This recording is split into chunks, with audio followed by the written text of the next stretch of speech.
Hey pizza oils, welcome to AmassPizza. This is about how to oil your peel. Now this I've already oiled twice. This happens to be a bamboo peel. Any peels you get, make sure you wash them first, dry them thoroughly. The next day you can oil them up. It's been oiled twice, it's been oiled once, and then it's been left for another day, even used once. Got a slight burn mark going on here. I'm now choosing to actually cook the pizza on this side because it gives you a better angle. That's a whole separate matter.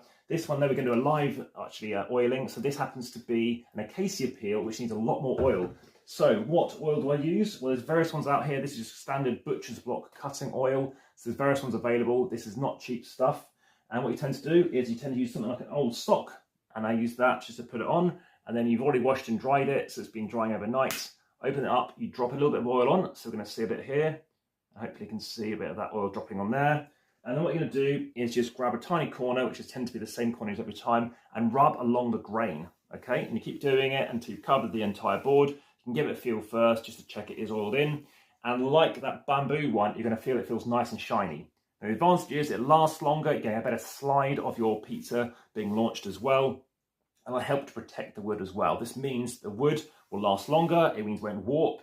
You always want to have a pizza peel which is in multiple pieces because then it's, I guess, the splitting or the warping effect is slowly graduated as well. So when you do oil it, make sure obviously oil the complete surface. I tend to oil obviously the handle and the sides, even though that goes nowhere near the oven as well. But the other advantage is, and of course, when you are washing and drying it, you are likely to be getting most of this wet anyway. And when you are touching it, you can even get it dirty too. And it stops bits like this in this case, unfortunately, on this lighter bit. I didn't actually do the drying up or washing this one last time.